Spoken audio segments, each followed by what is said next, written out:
What is up, guys? Welcome back to another flea market grab video. If you guys are enjoying the videos, please hit that like button. It lets me know and it helps the channel grow. Go ahead and drop a comment down below. I try to respond to all the comments I can, and subscribe if you're not already and you guys do enjoy these videos. So let's go see what we can find this week.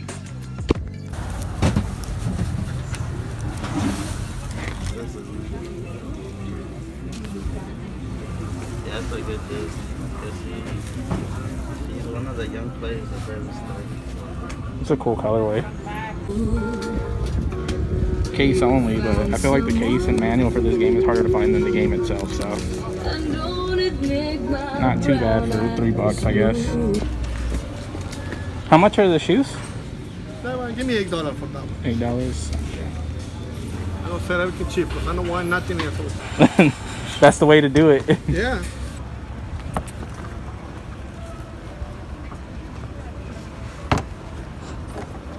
Varsity Reds, 8.5.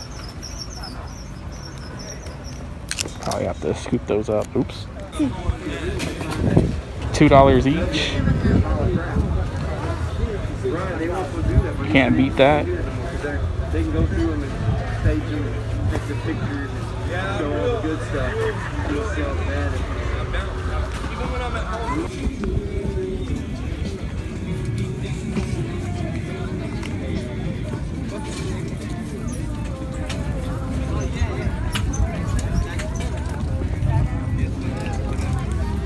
How much are the shoes?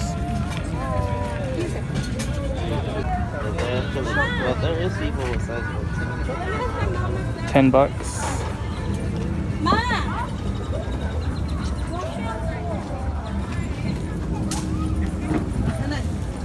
They have that little scuff right there, but I don't know. I picked this up. This 2000 Gundam Wing skateboard, but thought this would be like a cool display piece.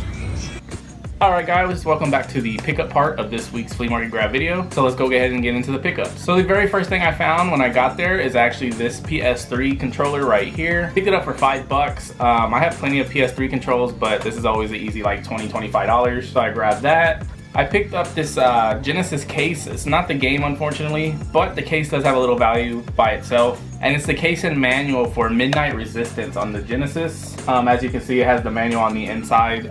So when I looked this up, it seems like the case and manual actually has more value than the cartridge by itself.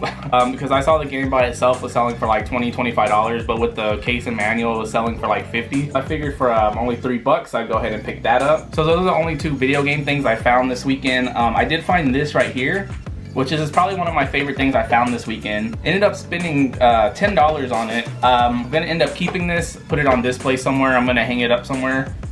It's this Gundam Wing skateboard right here. So as you can see, it's not like in perfect condition or whatever, but still I think it would make a cool display piece. If you look right there, it's actually dated 2000. I figured $10 for the board only was cool because I'm gonna display it somewhere. And then on the other side on the grip tape, you have Mobile Suit Gundam Wing. As you can see, the grip tape's pretty dirty. I'm gonna try to clean it. I posted this on Instagram when I found it, so if you're not following me on Instagram, go follow me. And I had so many people message me and try to buy this from me, but this is something I'm definitely gonna keep in my personal collection. So now let's move on to the clothing items. I picked up these three for $5 total. This lady just had a table of random clothes and she said everything was 3 for $5. So these first two were the ones that I found originally on that table. So the first two are actually Barcelona jerseys. This one was the first one I found. I thought it was a really cool colorway on it. It's like this teal Barcelona Nike jersey, and on the back, number 11, I'm probably gonna butcher this name like I do all the time. It's Odimble, and that one's actually a size large. Just thought the colorway was really cool on this one, and then they were cheap, 3 for $5, so whatever, what's 5 divided by 3? That's what I got this for, I guess. And the next one is also a Barcelona jersey. This one's just a training jersey though. It's this one right here. You see you got the little Nike logo, and then you got the logo right there. And that one is also a size large. So that's the second one I got in the 3 for $5 deal. And then this third item, I just couldn't really find anything else that I wanted. There was no more jerseys, unfortunately, but I did end up grabbing this shirt to go with it. And it's this 1958 to 2009 Michael Jackson memorial shirt. And that one is a size small on a TND tag, so not too bad. I got this and those two jerseys for $5 total. Next up, I actually got 5 hats. Paid $2 a piece on these, so I paid $10 total for all 5 of these. The first one is this Dallas Cowboys hat right here by Drew Pearson. There is the tag on the inside. Nothing crazy, just your white and blue hat, and you got Dallas Cowboys right there on the front. So that's the first one.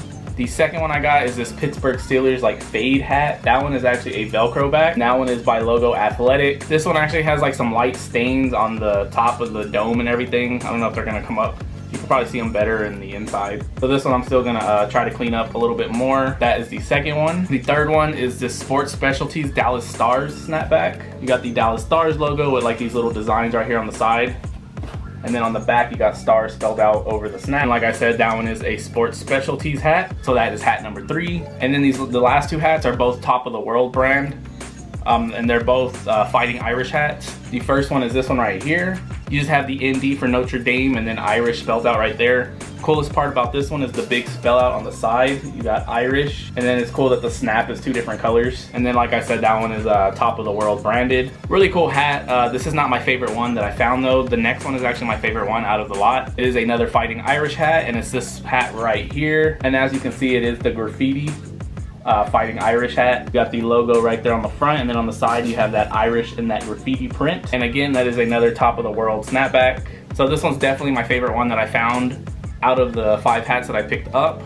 Most likely not gonna keep any of these though, but this one is definitely my favorite one. And then the last 4 things I actually grabbed are all pairs of shoes. So let me start off with the cheapest ones that I picked up. And the reason why they're the cheapest ones is because they're probably in the worst condition out of all of them. And it's a pair of these alternate Olympic 7s, I think that's what they're called. Personally, I was never really a big fan of these. I picked them up because they were only $3. They were super beat up when I picked them up. I've already, see, as you can see, I have the shoe tree in there. I'm trying to reshape them already. They were super dirty and scuffed up. I'm actually in the process of like trying to clean them up and fix them up. Is the other one right there. I don't know what size these are because they're missing the size tag. If I had to guess, I'd say maybe like a 9.5, or maybe even a 10. I'm gonna have to like check them out and see. Even though I said I'm not like the biggest fan of this colorway, I prefer the original Olympics, of course. For only $3, I had to grab them. This next pair, I was almost tempted to leave. She was asking $15 on them. I asked her if she would take 10. She told me she would do 12. I still almost left them for that, but I was like, you know what? I'll go ahead and take them, I guess. The reason why I almost left them, I will explain. But it's a pair of the pink Snakeskin 11 lows. These are a size 7Y. Here is the other one. As far as like the uppers and everything, they're fine. As you can see, the laces are a little frayed. But the reason why I almost left them is actually because of the sock liner. Back here on the back ankle, they actually ripped. It's probably not gonna show up in camera, I doubt it is. I almost left them because of that, but I figured for only $12, I'd go ahead and take them anyway. As you can see, the bottoms are pretty yellow because they are worn. I think if they were like a smaller size, I probably wouldn't have taken them. But considering they were a 7Y, I figured for $12 I'd take them. The next pair I actually picked up is a pair of Ultra Boosts, which I haven't bought in a while. I usually leave them because they're just not worth what they used to be anymore. And people sometimes ask crazy prices. But I picked these up because they are a decent colorway and they were only $10. Unfortunately, they are a big size 14. And it's the silver medals right here from the medal pack. So here is the left shoe. This one is not as bad. As you can see, it does have a little scuff right there on the metal, or not metal, but the silver metal plate, the chrome, whatever you want to call it. And then it has some scratches on the inside. The prime knit is actually in decent shape. There's no rips or nothing like that. Uppers are actually not too bad. They're still pretty clean. But it's actually the right shoe. We're back here on the plate. You can see it's pretty scratched and scuffed up. But other than that, they're still in decent shape. It's just all that scuffing and scratches right here on the chrome. So I figured for $10, I go ahead and grab them. They are a huge size 14, like I said. But I already actually have a few people who are interested in these. So I'll see what happens with that. And then the last pair of shoes I grabbed, paid $18 for these. The lady had all her shoes marked, like they were priced on the bottom. And I bought shoes from her before. I know she doesn't go down on the price, so I was like, whatever, $18 is already a decent deal, I guess. And this is personally my favorite shoe out of the 4 shoes I picked up. It's a pair of the Varsity Red Sixes. So this is actually the pair that came out in 2009, 2010, something like that. It's the ones that came out before they retroed the infrared 6s. And they actually did Varsity Red on these, so it's like a darker shade of red instead of like that bright pink that they did. Personally, really like these. I like the black colorway as well. As you can see, they do have the lace locks and everything as well, so that's always a good thing. Bottoms are yellowed, but this shoe is like 10 years old and they're pre-owned, so what do you expect? And those are a size 8.5. Sixes have always fit really big in my personal opinion. Even though there's a size 8.5, these probably fit more like a 9.5, like a 9.5. But for only 18 bucks, definitely had to grab these. I do not own a pair of sixes in my collection anymore. If these were my size, I probably definitely would keep them. So those are my flea market grabs for this week, guys. I hope you guys did enjoy the video. If you did, please hit that like button. It lets me know and it helps the channel grow. Drop a comment down below. I try to respond to all the comments I can, and subscribe if you are not already. And I will see you guys next week with another video. So later.